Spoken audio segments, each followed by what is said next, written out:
بسم اللہ الرحمن الرحیم۔ السلام علیکم ورحمۃ اللہ وبرکاتہ۔ ناظرین، ہم آج ڈاکٹر حافظ محمد زبیر صاحب کے پاس ایک اور سوال لے کر حاضر ہوئے ہیں۔ ڈاکٹر صاحب کیسے مزاج ہیں؟ اللہ کا شکر الحمدللہ۔ ڈاکٹر صاحب ایک سوال اور ہے، ہماری یہ درخواست ہے کہ آپ اس کو وضاحت کیجئے، کچھ اس پہ روشنی ڈالیے کہ احادیث میں سب سے زیادہ فضائل کس صحابی سے متعلق مروی ہیں؟ دیکھیں ڈاکٹر صاحب، یہ بھی انجینئر محمد علی مرزا نے مسئلہ کھڑا کیا۔ دیکھیں انہوں نے جتنے مسائل کھڑے کیے کہ حضرت علی جو ہیں سب سے پہلے اسلام لائے، یا حضرت علی کے افضل ہونے کا جو رجحان اور میلان ان میں پایا جاتا ہے، اسی طرح سے انہوں نے یہ جو بات بیان کی کہ سب سے زیادہ فضائل احادیث میں حضرت علی کے ہیں، یہ سب باتیں جو ہے وہ اس طرف لے کے جاتی ہیں کہ ان میں تفضیلیت ہے، یعنی جسے ہم تفضیلی شیعہ کہتے ہیں، جی جو ہے وہ حضرت علی کو دوسرے صحابہ پہ فضیلت دیتے ہیں۔ شیعت کا آغاز اصل میں اس سے ہو جاتا ہے، یہ بات بالکل واضح ہے۔ جو بندہ حضرت علی کو فضیلت دیتا ہے حضرت ابوبکر رضی اللہ عنہ پہ، حضرت عمر رضی اللہ عنہ پہ، تو شیعت کا آغاز ہو گیا، یعنی یہ بارڈر لائن ہے۔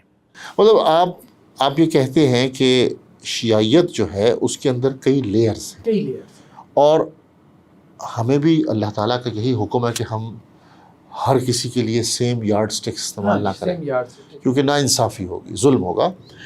آغاز یہاں سے ہوتا ہے کہ جب وہ سیدنا علی بن ابی طالب کو فوقیت دیتے ہیں دوسرے صحابہ کے اوپر، یہاں سے آغاز ہوتا ہے، حضرت ابوبکر اور حضرت عمر پہ یہاں سے آغاز ہو جاتا ہے۔ اچھا، لیکن پھر وقت کے ساتھ ساتھ ان میں اس سے بھی زیادہ شدت ہم کو نظر آتی ہے۔ لیکن میں نے یہ بھی سنا تھا کہ محدثین کے نزدیک شیعہ اس کو کہا جاتا تھا، کیونکہ ہمارے کئی محدثین نے احادیث بھی لی ہیں کہ وہ شیعہ اس کو کہتے تھے جو حضرت ابوبکر حضرت عمر کی خلافت کو مانتا ہے، لیکن حضرت عثمان کے مقابلے میں حضرت علی کو فوقیت دیتا ہے، فضیلت میں مانتا ان کو بھی ہے، برا بلا نہیں کہتا، لیکن ان کی بھی خلافت کو مانتا ہے کہ وہ خلیفہ بن گئے، لیکن درجے میں فضیلت میں حضرت علی کو ان سے بہتر مانتا ہے۔ مختلف ویریشنز ہیں، اس میں ہم تفصیل میں ابھی نہیں جا سکتے، لیکن یہ بھی تھے۔ جی یہ بھی تھا۔ اچھا، یہ بھی تھا۔ اچھا، یہاں پہ یہ سب سے نرم تھے، جی یہ سب سے، اور یہ ہم ان سے ہمیں کوئی وہ اعتراض، ٹھیک ہے ہم ان سے علمی اختلاف تو کر سکتے ہیں، لیکن ہمیں ان کے ساتھ کوئی مسئلہ نہیں ہے۔ ہاں، بس اصل بات یہ ہے نا کہ ایک جگہ پہ جب آپ جاتے ہیں نا جہاں آپ کی انحراف جب بہت بڑھ جاتا ہے تو پھر آپ کے اوپر کوئی فتویٰ لگتا ہے، ٹھیک ہے۔ کچھ ایسے ہیں جو اہل سنت کے قریب ہیں، جیسے ہم نے کہا زیدیہ قریب ہے۔ خیر بہرحال انہوں نے جو ہے نا وہ جو دلیل بیان کی انجینئر محمد علی مرزا نے، وہ یہ کہتے ہیں کہ جی امام احمد بن حنبل یہ کہتے ہیں کہ رسول اللہ صلی اللہ علیہ وسلم کے تمام صحابہ میں کسی بھی شخصیت کے لیے اتنے زیادہ فضائل نہیں آئے جتنے حضرت علی بن ابی طالب رضی اللہ عنہ کے لیے آئے۔ بات یہ ہے کہ یہ پھر کیا ہے؟ بابے کا قول ہے، دلیل تو آپ کے پاس کوئی نہیں ہے۔ اگر حدیث میں آئے نا، حضرت امام احمد بن حنبل نے کہا کہ حدیث میں آئے، حدیثیں جمع کر کے دکھا دو، وہ کتاب لکھیں، ہاں کتاب لکھیں کہ جی 10 حدیثیں آئی ہیں جو ہے وہ حضرت عمر کے بارے میں، ایک تقابلی جائزہ بتائیں نا، تقابلی جائزہ بتائیں کہ اتنی حدیثیں حضرت عائشہ سے متعلق ہیں، اتنی حضرت عمر سے متعلق ہے، اتنی فلانے صحابی سے متعلق ہیں، اور اتنی حدیثیں جو ہیں۔ پھر آپ کا کام کوئی کوانٹیٹیو ریسرچ ورک ہوگا۔ یہ کیا کہ جی ایک بابے نے کہہ دیا، یہ پراپر ریسرچ بن جائے گی۔ ایک بابے نے کہہ دیا، آپ نے نقل کر دیا، اب آپ کہتے ہیں میں بھی بابی نہیں ہوں، بابی نہیں ہے تو آپ کیا ہیں؟ ہم تو آپ کو حدیثوں سے دکھائیں گے۔ حضرت علی رضی اللہ عنہ کی بھی فضائل پہ ہم نے ایک مستقل ایپیسوڈ کرنا ہے انشاءاللہ۔ اور ایک بات اب میں کہنے جا رہا ہوں کہ کوانٹٹی ہو یا کوالٹی، کوانٹٹی میں بھی ہم صحیح حدیثوں کو کہہ رہے ہیں، وہ نہیں 3 لاکھ حدیثیں گھڑی گئی۔ صحیح حدیث، کوانٹٹی ہو یا کوالٹی، دونوں اعتبار سے سب سے زیادہ مناقب اور فضائل اور سب سے زیادہ آپ کہہ لیں کہ جی مقام اور مرتبہ والی حدیثیں جو ہمیں ملتی ہیں وہ نہ حضرت علی کے بارے میں، ایون کہ نہ حضرت ابوبکر کے بارے میں۔ کس کے بارے میں؟ وہ حضرت عمر رضی اللہ عنہ کے بارے میں۔ اچھا، اس کی وجہ میں آخر میں بیان کروں گا، وہ بہت انٹرسٹنگ ہے۔ تو یہ تضاد نہیں ہے کہ ہم درجہ تو دے رہے ہیں حضرت ابوبکر کو، لیکن فضائل حضرت عمر کے زیادہ ہے۔ یہ بات ہے کہ یہی تو ریسرچ ہے، درجہ ہم یہی مانتے ہیں کہ حضرت ابو بکر کا سب سے زیادہ ہے. تو آپ کسی اپنے اسٹوڈنٹ کو نیا ریسرچ ٹاپک دیجیے. لیکن یہ ہے کہ فضائل اور مناقب جب آپ سٹڈی کرتے ہیں تو وہ حضرت عمر کے زیادہ نکلتے ہیں. اچھا اب آپ اس پہ غور کریں گے کہ ایسا کیوں ہوا. وہ میں نے کہا کہ وہ میں آخر میں بیان کروں گا. مجھے اس کی بڑی ایک انٹرسٹنگ وجہ سمجھ میں آئی. اچھا. اور اس سے اس کا ایسا گہرا لنک بنتا ہے کہ بندہ کہتا ہے کہ یہ بہت زبردست ہے. اچھا سب سے پہلے تو سنن ترمذی کی روایت ہے, ٹھیک ہے, کہ اللہ کے رسول صلی اللہ علیہ وسلم فرمایا, بہت معروف روایت ہے کہ لو کان بعدی نبی لکان عمر, میرے بعد اگر کوئی نبی ہوتا اس سے بڑی کوئی فضیلت نہیں. نہ اس سے بڑی کوئی فضیلت. کسی جو ہے صحابی کے بارے میں یہ الفاظ نہیں ملیں گے. دیکھیں حضرت علی کے بارے میں الفاظ ہیں کہ آپ صلی اللہ علیہ وسلم نے فرمایا کہ میری اور آپ کی نسبت وہی ہے جو موسیٰ اور ہارون کی, یعنی وہ بھائی تھے اور ہم بھی بھائی ہیں, کزنز تھے. تو وہ جو ہے وہ جانشین تھے ان کے. تو حضرت علی رضی اللہ عنہ کو بھی آپ صلی اللہ علیہ وسلم نے ایک موقع پہ جو ہے وہ غزوہ پہ جاتے ہوئے پیچھے جانشین بنایا. جی بالکل, مدینہ منورہ میں. لیکن وہاں پہ بھی کیا الفاظ ہیں کہ میرے بعد کوئی نبی نہیں. آپ صلی اللہ علیہ وسلم نے کیا کہا, میرے بعد کوئی نبی. یہ نہیں کہا کہ میرے بعد نبی ہوتا تو علی ہوتے, یہ نہیں کہا. یہ الفاظ صرف اور صرف حضرت عمر رضی اللہ عنہ کے لیے. تو یہ ایک بہت بڑی فضیلت ہے, یہ ایک بہت بڑی فضیلت ہے. دوسری بات کہ صحیح بخاری کی روایت ہے 7027 کہ آپ صلی اللہ علیہ وسلم نے فرمایا کہ میں سو رہا تھا اور میرے پاس ایک دودھ کا پیالہ لایا گیا. میں نے اس دودھ کے پیالے سے خوب سیر ہو کے پیا, یہاں تک کہ وہ جو سیرابی تھی مجھے رگو پہ میں محسوس ہوئی. پھر میں نے جو دودھ بچ گیا تھا وہ عمر کو دیا. یہ آپ صلی اللہ علیہ وسلم نے خواب دیکھا. صحابہ نے کہا کہ اللہ کے رسول اس کی تعبیر کیا ہے؟ تو آپ صلی اللہ علیہ وسلم فرمایا علم, وحی کا علم. نبی کا علم کیا ہوتا ہے؟ وحی کا علم. تو گویا علم وحی میں آپ صلی اللہ علیہ وسلم کے جانشین کون ہیں؟ حضرت عمر. حضرت عمر رضی اللہ عنہ. اس لیے آپ صلی اللہ علیہ وسلم فرمایا میرے بعد کوئی نبی ہوتا تو وہ عمر ہوتا, ٹھیک ہے. اور پھر علم وحی میں جو جانشینی ہے وہ بھی آپ صلی اللہ علیہ وسلم نے کس کو جانشین بنایا؟ حضرت عمر کو, کہ میرے پاس جو وحی کا علم تھا اس کا بچا ہوا کس کو ملا؟ عمر کو ملا. اچھا اس میں یہ ہے کہ بعض لوگوں نے ایک روایت جو ہے نا, من گھڑت روایت ہے وہ, کہ حضرت علی کی فضیلت میں بیان کر دی کہ گویا ویسے تو دیکھیں نا ایک عمومی طور پہ آپ بات کر سکتے ہیں کہ تمام صحابہ نبی کریم صلی اللہ علیہ وسلم کے وارث ہیں. العلماء ورثۃ الانبیاء, تو صحابہ علماء سے بڑھ کے وارث ہیں. لیکن سب سے خاص جو علم نبوت کے وارث ہیں وہ کون ہیں؟ وہ حضرت عمر ہیں, حضرت علی نہیں ہے. حضرت علی کے بارے میں یہ جو روایت ہے نا کہ جیسے انہوں نے کہا کہ میں علم کا شہر ہوں اور علی اس کا دروازہ ہے. جی آپ صلی اللہ علیہ وسلم کے بارے میں کہ جی آپ صلی اللہ علیہ وسلم نے یہ بات کہی. تو یہ کہہ رہے ہیں کہ اس کو امام حاکم نے بیان کیا, لیکن امام ذہبی یہ کہتے ہیں کہ یہ روایت موضوع اور خود ساختہ ہے, ٹھیک ہے. پھر یحییٰ بن معین کہتے ہیں, بہت بڑے محدث ہیں, کہ یہ روایت جھوٹ کا پلندہ ہے, اس کی کوئی بنیاد نہیں. پھر علامہ جوزی کہتے ہیں کہ اس روایت کے تمام طرق پہ انہوں نے بحث کرتے ہوئے کہا کہ یہ روایت عقلی اور نقلی دونوں اعتبار سے بے بنیاد ہے اور یہ حدیث کسی طرح سے بھی ثابت نہیں ہے, ٹھیک ہے. پھر اسی طرح امام ترمذی کہتے ہیں کہ یہ جو بات ہے نا کہ میں جو ہے وہ دانائی کا گھر ہوں اور علی اس کا دروازہ ہے, تو وہ کہتے ہیں یہ حدیث مسترب بھی ہے, کنٹرڈکٹ ہے, سیلف کنٹرڈکٹری ہے اور بے بنیاد بھی ہے. پھر امام ابن تیمیہ بھی کہتے ہیں کہ یہ روایت محض جھوٹ ہے. امام شوکانی نے بھی کہا کہ موضوع روایت ہے. علامہ البانی نے بھی کہا کہ یہ روایت موضوع ہے. تو حضرت علی کے بارے میں یہ فضیلت ثابت نہیں ہے, ٹھیک ہے, موضوع روایت ہے, من گھڑت روایت ہے. یعنی آپ صلی اللہ علیہ وسلم کے اصل میں جو علمی وارث ہیں وہ حضرت عمر رضی اللہ عنہ ہے. اچھا یہ بات ایک اور طرح سے بھی ہمیں ملتی ہے. کیسے؟ یہ سنن ترمذی کی روایت ہے, یہ بھی صحیح روایت ہے 3682 کہ آپ صلی اللہ علیہ وسلم فرمایا کہ ان اللہ جعل الحق علی لسان عمر وقلبی, اللہ تعالیٰ نے حق جو ہے وہ عمر کی زبان پہ اور ان کے قلب پہ جاری کر دیا. اب آپ ساری باتیں دیکھیں, کوالٹی دیکھیں, میرے بعد نبی اگر ہوتا تو عمر ہوتا. مرتبہ دیکھیں, نبوت کا جو علم ہے اس کا بچا ہوا کس کو ملا؟ حضرت عمر کو. اللہ نے حق جاری کر دیا ان کی زبان پہ اور ان کے قلب پہ. قلب سے کیا مراد؟ دل پہ, ٹھیک ہے. اس کی طرف ہم آگے آ رہے ہیں. اس کا مطلب کیا ہوا قلب؟ حضرت عبداللہ ابن عمر کہتے ہیں, اس کا مطلب بیان کرتے اسی روایت کے اندر, وہ یہ کہتے ہیں اس کا مطلب یہ ہے کہ حضرت عمر رضی اللہ عنہ جب بھی کوئی رائے دیتے تھے تو قرآن اس کے موافق نازل ہو جاتا تھا. یعنی حضرت عمر نے جب بھی کسی رائے کا اظہار کیا، جیسے پردے کے بارے میں آپ صلی اللہ علیہ وسلم سے کہا کہ جی پردہ ہونا چاہیے تو قرآن نازل ہو گیا. اسی طرح سے کئی ایک مقامات ہیں جہاں حضرت عمر نے کہا کہ اللہ کے وسلم یہ ہونا چاہیے تو اس کے مطابق قرآن نازل ہو گیا. تو گویا کہ جو ہے وہ ایک رائے کا اظہار کرتے تھے جی، تو اللہ سبحانہ و تعالیٰ ان کی موافقت کرتے تھے. غزوہ بدر کے قیدیوں کے بارے میں اب دیکھیں کہ آپ صلی اللہ علیہ وسلم کی رائے اور حضرت ابو بکر کی رائے ایک طرف تھی، حضرت عمر کی رائے ایک طرف تھی، تو قرآن جو ہے وہ حضرت عمر رضی اللہ عنہ کی رائے کے موافق نازل ہو گیا. اس لیے بعض روایتوں میں یہ بھی ہے کہ حضرت عمر کو ملہم کہا گیا، ملہم جنہیں الہام ہوتا تھا، جن سے اللہ تعالیٰ کلام کرتا تھا، محدث. ٹھیک ہے، یہ بھی ان کے لیے آیا.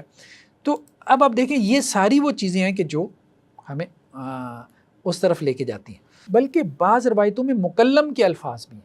اچھا، مکلم کے الفاظ ہیں، یعنی کلام جسے کہتے ہیں. کلام. اچھا، ہاں، تو کلام ظاہری بات ہے کہ جیسے اللہ تعالیٰ نے کلام کیا حضرت موسیٰ علیہ السلام کی والدہ سے. ٹھیک ہے، الہام کے ذریعے. الہام کا مطلب یہی ہے کہ اللہ تعالیٰ جو ہے قلب پہ ان کے جو ہے وہ اللہ تعالیٰ نازل کر دیتے تھے. ٹھیک ہے، اسی معنی میں مکلم ہے، اسی معنی میں مکلم ہے.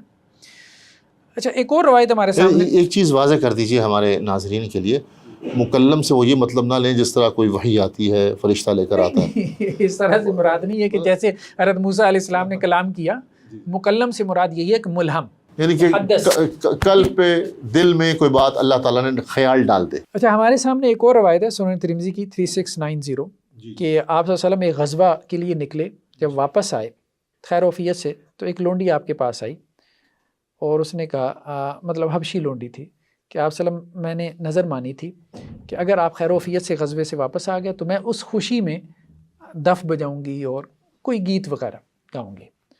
تو آپ صلی اللہ علیہ وسلم فرمایا اگر نظر مانی ہے تو پھر کر لو، ورنہ مطلب نہ ہی کرو تو اچھا ہے. خیر وہ اس نے نظر مانی ہوئی تھی تو آپ صلی اللہ علیہ وسلم نے کہا چلو نظر مانی ہے تو پوری کر لو. اچھا، اس کے بعد حضرت بکر آئے تو وہ دف بجاتی رہی، پھر علی آئے دف بجاتی رہی، حضرت عثمان آئے دف بجاتی رہی، حضرت عمر داخل ہوئے تو وہ فوراً بیٹھ گئی اور دف بھی چھپا لیا. اس پہ آپ صلی اللہ علیہ وسلم نے فرمایا کہ اے عمر تم سے شیطان بھی ڈرتا ہے، تم سے شیطان بھی ڈرتا ہے. دف بجانا شیطانیت ہے کیا؟ نہیں، شیطانیت نہیں ہے، یہ الاؤڈ تھا. ٹھیک ہے، جائز تھا. لیکن اس کے باوجود جو ہے نا، مطلب بہت سی چیزیں جو ہے وہ جائز تو ہوتی ہیں لیکن مناسب شاید نہ ہو. ٹھیک ہے، مناسب شاید، یعنی جواز کی حد تک ٹھیک ہو لیکن مناسب نہ ہو. کچھ افراد کے اعتبار سے دیکھیں ہو سکتا ہے کہ بہت سے کام جو ہے نا، جیسے آپ صلی اللہ علیہ وسلم نے بھی کہا کہ بھائی بہتر ہے نہ بجاؤ، لیکن اگر تم نے نظر مان ہی لی ہے تو چلو اپنی ایک جیسے کہتے ہیں قسم پوری کرنے کے لیے کر لو. یہ شاید دیکھیں نا، ہم لوگ بعض اوقات دوستوں میں جب بیٹھے ہوں تو ہم جس طرح کچھ مذاق کر رہے ہوں، بول رہے ہوں، شاید اپنے والد صاحب کے سامنے اس طرح بات نہ کریں. یہ شاید اس ایسے ہی. اب دیکھیں صحیح بخاری کی ایک اور روایت ہے 3683 کہ جس میں یہ ہے کہ کچھ ازواج مطہرات جو ہے وہ آپ صلی اللہ علیہ وسلم کے پاس بیٹھی تھیں اور کوئی مطالبہ وغیرہ کر رہی تھیں، تو اس میں جو ہے وہ حضرت عمر رضی اللہ عنہ داخل ہوئی ہے تو وہ فوراً جو ہے وہ خاموش ہو. تو اس کے بعد جو ہے وہ پھر اللہ کے رسول صلی اللہ علیہ وسلم نے حضرت عمر رضی اللہ عنہ کے بارے میں کہا کہ دیکھو اللہ کی قسم کہ اے عمر، آپ کو اگر کسی رستے پہ آپ چلیں نا تو شیطان اگر دوسرے طرف سے آ رہا ہو تو وہ آپ کو دیکھ کے اپنا رستہ تبدیل کر لے گا. یعنی شیطان آپ کو دیکھ کے بھاگ جائے گا. یا پھر اس روایت میں یہ تھا کہ شیطان آپ سے ڈرتا ہے، یہاں پہ یہ ہے کہ وہ اپنا رستہ تبدیل کر لے گا. اچھا، یہ ساری روایات کہ جی ملہم ہیں، مکلم ہیں، محدث ہیں، میرے بعد اگر نبی ہوتے تو حضرت عمر ہوتے، پھر اس کے بعد جو ہے وہ نبوت کے علم میں سے ان کو دیا گیا. ٹھیک ہے، پھر ان کی زبان پہ جو ہے وہ حق جاری کر دیا گیا، پھر قرآن ان کے موافق جو ہے وہ نازل ہوتا تھا. یہ سب علوم نبوت سے متعلقہ چیزیں، یعنی صحیح معنوں میں آپ صلی اللہ علیہ وسلم کے جو نبوی علم تھا اس کے وارث اصل میں حضرت عمر رضی اللہ عنہ تھے. حکمت کیا تھی اس کی؟ اللہ تعالیٰ نے ایک بہت بڑا فیصلہ کروانا تھا حضرت عمر سے. اچھا، وہ فیصلہ ہمیں نظر آتا ہے ثقیفہ بنی ساعدہ میں. وہ فیصلہ کس نے کیا؟ دیکھیں نا، اللہ کے وسلم یہاں سے چلے گئے. ٹھیک ہے، مہاجرین یہ چاہتے تھے کہ ہم میں سے خلیفہ بنے، انصار یہ چاہتے تھے ہم میں سے بنے. پھر مہاجرین میں دو گروپ ہو گئے، میجورٹی کا خیال تھا کہ حضرت ابو بکر بنے رضی اللہ عنہ، لیکن اہل بیت میں سے کچھ لوگ تھے جو چاہتے تھے کہ ہم میں سے ہو، جیسے حضرت علی رضی اللہ عنہ کے بارے میں بھی کچھ لوگوں کا ذہن تھا کہ ان کو خلیفہ بننا چاہیے، حضرت عباس کا بھی خیال تھا۔ اب اس میں جو ہے جس نے رول ادا کیا، ٹھیک ہے، وہ حضرت عمر رضی اللہ عنہ ہے۔ حضرت عمر رضی اللہ عنہ نے سب سے پہلے کیا کیا، حضرت ابو بکر کا ہاتھ پکڑ کے ان کی بیعت کی کہ میں ان کو خلیفہ مانتا ہوں۔ تو اب لوگ جو ہے وہ ان کی بیعت کے اوپر کیا ہوئے، ٹوٹ پڑے، ایگری کر لیا، ٹھیک ہے۔ اب دیکھیں نا بات، یہ جو باتیں ہیں ساری کہ اللہ نے حق جو ہے ان کے قلب پہ جاری کر دیا، ان کی اس کا مطلب یہ نکلا، ہاں، کہنے کا مطلب یہ ہے کہ رسول اللہ صلی اللہ علیہ وسلم کی اس دنیا سے تشریف لے جانے کے بعد ایک بہت بڑا مسئلہ مسلمانوں کو پیش آیا، مسلمانوں اسی وقت اختلاف ہو گیا، کوئی کچھ کہہ رہا ہے، کوئی کچھ کہہ رہا ہے، انصار میں سے، مہاجرین میں سے، فلانا فلانا۔ تو اس وقت وہ اختلاف مکمل طور پہ ختم اس وقت ہوا جب سیدنا عمر بن خطاب نے کہا ابو بکر صدیق کا ہاتھ پکڑ کے کہ آپ ہمارے خلیفہ ہیں۔ اور ان کے بارے میں یہ روایات عام تھیں، لوگوں کے علم میں تھی کہ عمر کی رائے کے موافق قرآن نازل ہو رہا ہے، عمر کی زبان پہ جو ہے وہ حق جاری ہو گیا، عمر سے شیطان بھاگ رہا ہے، کوئی یہ نہ سمجھے کہ شیطانی وسوسہ ہے یہ۔ تو جب انہوں نے ان کے ہاتھ پہ پکڑ لیا ہاتھ، تو ان کا ہاتھ کے پکڑنے کی دیر تھی، تمام کے تمام لوگ جو تھے وہ بھی سیاسی لحاظ سے اسی رائے کی طرف آ گئے۔ گویا کہ یہ وہ رائے تھی جس کا علوم نبوت کی روشنی میں فیصلہ ہوا تھا، اور یہ علوم نبوت بیسیکلی حضرت عمر رضی اللہ عنہ نے آپ صلی اللہ علیہ وسلم سے پائے تھے، وہ جو پیالے کے بارے میں آپ صلی اللہ علیہ وسلم نے کہا۔ لیکن ہمارے یہاں عجیب ایک مخمصہ ہے ڈاکٹر صاحب، مجھے سمجھ نہیں آتی، ہمارے یہاں صوفیاء کے بھی جو سلسلے بنے ہیں نا تین، وہ سب اپنی سند کہاں تک پہنچاتے ہیں؟ حضرت علی رضی اللہ عنہ تک۔